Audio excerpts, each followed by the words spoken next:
In this particular video segment, we are going to be taking a look at Lussacs Law and the combined gas law, the next two gas laws in the series of gas laws that we are looking at. Before we go any further, I want to introduce a new idea to you, a new topic that you will see illustrated in one of the problems. This is the concept of STP, known as standard temperature and standard pressure. This is a set of experimental lab conditions that scientists often use and take gas samples to these conditions in order to make measurements about the gases.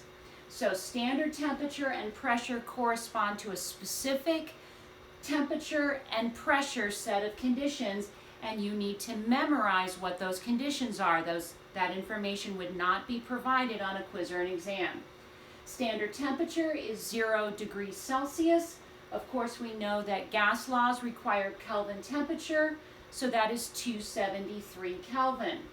Standard pressure, and this is easy, we've recognized these numbers from our previous discussion of unit conversion. Standard pressure is 760 millimeters of mercury, which is equal to 760 torr and equal to 1 atmosphere. Please note that these relationships are exact, right? Sig figs do not apply. So when you are using STP values in calculations, you do not evaluate sig figs when you use those numbers. They are exact values. Okay, let's take a look at Lussacs Law. It is the relationship between pressure and temperature when V and N are constant. You should be able to make an observation from your reality that lets you know what the relationship is between pressure and temperature. I'm suggesting aerosol cans. Don't burn them. It's a danger because if you heat up a gas that's trapped in a fixed volume and cannot escape, so mole amount is constant, if you heat that gas up, as temperature increases, pressure will also increase. The pressure can get so high the can explodes and sends flying metal pieces. That's a hazard. So this helps you immediately recognize that pressure and temperature are directly proportional. It's going to be important to derive that law and not just memorize it. It gets really hard to keep these gas laws straight if you've got a bunch of them rattling around in your head and all you've done is memorize them. So figure it out. That's what I do. Pressure is directly proportional to temperature using that proportion sign. What do we want to do next in the derivation? Take that proportion sign and replace it with an equal sign. But we have to multiply by a constant. Doesn't matter what the value of the constant is. We just know that it is fixed and does not change. The third and last step is to solve the equation for the constant. Very simple algebra. Divide both sides of the equation by t. You get p divided by t equals a constant. What does that mean? If you have a gas at a specific pressure and temperature, the division of those values has to equal a constant. If you change the pressure, the temperature has to change as well. That's what P2 and T2 stand for, new pressure temperature conditions. If they are changed, their division must be equal to the same constant, assuming V and N are fixed. If two values or expressions are equal to the same constant, they're equal to each other. And here is the mathematical expression of Lussacs Law. P1 over T1 equals P2 over T2. You either memorize it or you derive it as we've shown here. As we've mentioned before, temperature has to be in Kelvin units when you do this calculation. So here is a gas law, Lussacs gas law problem. A fluorine gas container has a temperature of 25 degrees Celsius, a pressure of 1.4 atmospheres. What will the pressure of the container be in millimeters of mercury? Notice the unit of pressure is changing. Make sure you're paying attention to the details. Notice that the 1.4 atmospheres only has 2 sig figs. Pay attention to those details. What will the pressure in the container be in millimeters of mercury if the temperature is increased to 124 degrees Celsius? So I'm trying to simulate this heating up of a gas in a metal container, right? This step here, I really want to emphasize. Students like to skip it. They think it's a waste of their time to label this data.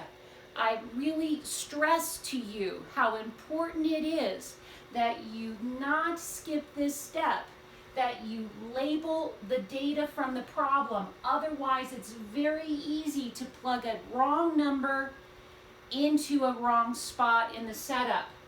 So the first value we come to is our T1 of 25 degrees Celsius. Notice I immediately flip it into Kelvin. I'm not showing the plus 273. We're assuming that you got it. You know that you have to add 273 to a Celsius temperature to convert it into Kelvin. We're assuming that that is understood.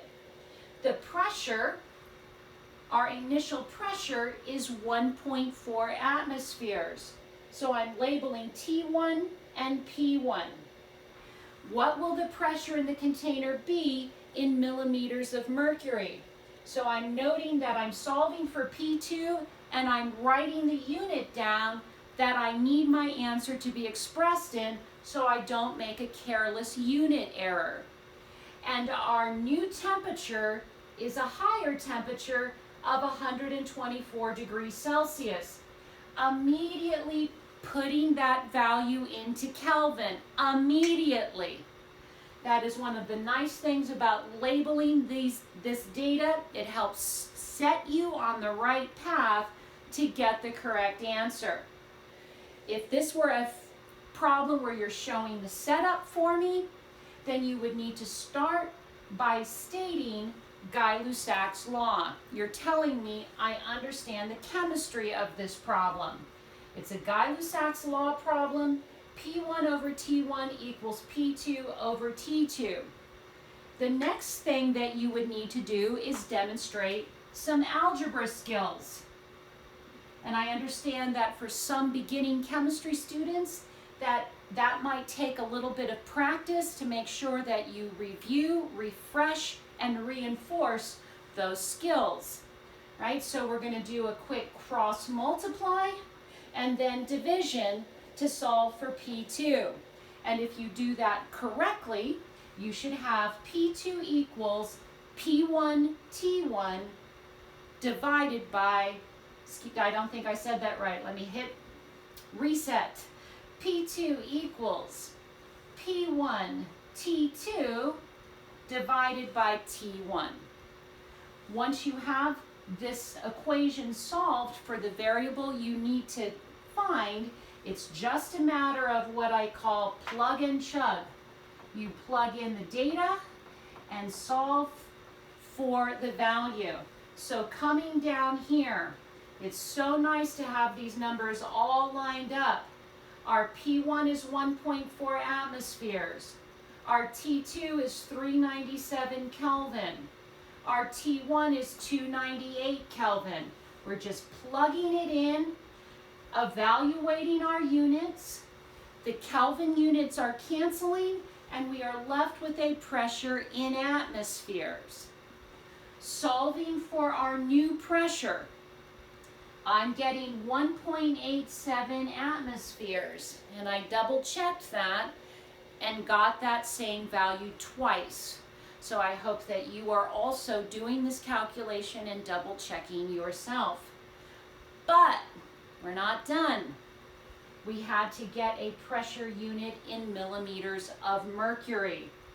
Before I do that conversion, let's just double check what Lussacs Law is saying. What did we do to the temperature in this problem? We increased the temperature. What should happen to the pressure? It should also increase, and that's exactly what we're showing, the pressure increased. So it's just a very quick last step to take the 1.87 atmospheres, that number has 2 sig figs, convert it into millimeters of mercury, using the equality 760 millimeters of mercury equals 1 atmosphere. When I do that, I get 1,417 millimeters of mercury expressed with 2 sig figs, 1.4 times 10 to the third millimeters of mercury. Let's take a look at our fourth gas law, which is the combined gas law. The combined gas law is not a gas law that was discovered by a scientist. As its name implies, it is the combination of 2 previous gas laws. Lussacs Law, which is right here, and Boyle's Law, our first law. So let's just quickly back up, right? Lussacs Law says that pressure and temperature are directly proportional. Boyle's Law says that pressure and volume are inversely proportional. So we are just combining 2 gas law statements here in this one combined gas law, which involves volume, temperature, and pressure, 3 variables all related together. So this is our starting observation. Pressure is directly proportional to temperature. That's Lussacs Law. Pressure is inversely proportional to volume. That is Boyle's Law. And now we're going through the same 3-step derivation that we did with Lussacs Law. Take the proportion sign, make it an equal sign, but you have to multiply by a constant. So we have this mathematical equality. In the third and final step, we're solving the equality for K. Again, some very simple algebra to rearrange the equation and solve it for K.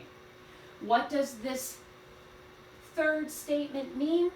Pressure times volume divided by temperature has to equal a constant.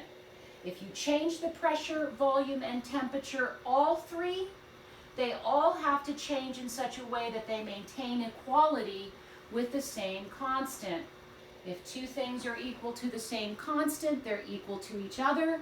And here is the combined gas law. P1V1 over T1 equals P2V2 over T2. Again, all temperatures have to be in Kelvin. So here is a combined gas law problem. And this is when labeling the data really becomes helpful because there's so much data. A gas sample has a volume of 36.4 liters. This is our V1, 36.4. It's at 42 degrees Celsius and 728 torr. So this is our T1 and our V1. And as soon as you write a temperature, you flip it into Kelvin. So 42 degrees Celsius plus 273 equals 315 Kelvin. What will the gas volume be in milliliters? Right. And I see that I didn't even complete my problem. I'll do it with you here. Right, so we'll see when we get to it. I want the volume in milliliters. So let's change this to ml. What will the volume be in milliliters if the temperature and pressure are changed to STP conditions? And we indicated what those conditions were up above. Our new temperature, standard temperature, 0 degrees Celsius, 273 Kelvin. Our new pressure is standard pressure. And since my initial pressure was in torr, I'm going to write the standard pressure in torr so I don't have to worry about units. Here is the combined gas law. P1V1 over T1 equals P2 V2 over T2. We are solving for V2. And again, math skills may be needing refreshing here to solve this equation for V2. If you solve it correctly, cross-multiplying and then dividing, you get V2 equals P1 V1 T2 divided by T1 P2. So lots of variables to keep track of in this problem. We're now at the plug and chug stage, so I'll write this the P and C stage. We're plugging in and getting the value calculated. Our P1 is 728 torr. Our V1 is 36.4 liters. Our T2 is 273 Kelvin. Divided by T1, 315 Kelvin, and P2, which is 760 torr. And I just need to stop and reiterate, no way would I personally do a problem like this without labeling the data. It's just too hard to pull it out from the word description. I wouldn't risk the error. So it's so helpful to have it labeled here. Let's take a look at our units. Our Kelvin is canceling, our torr is canceling, and we have a volume unit of liters in the numerator. That's a volume, but not the volume that we need. So we're going to have to do a minor conversion at the end. If I solve for V2, 30.2 liters. Let's quickly answer that in milliliters. Times 1,000 milliliters to 1 liter equals, and how many sig figs should our answer have? It should have 3 sig figs to it. So what do we have here? 3.02 times 10 to the 4th milliliters. Did I do that right? I'm gonna just double check it. But I think the number looks good, and it does look good. 3.02 times 10 to the 4th milliliters of gas at STP conditions.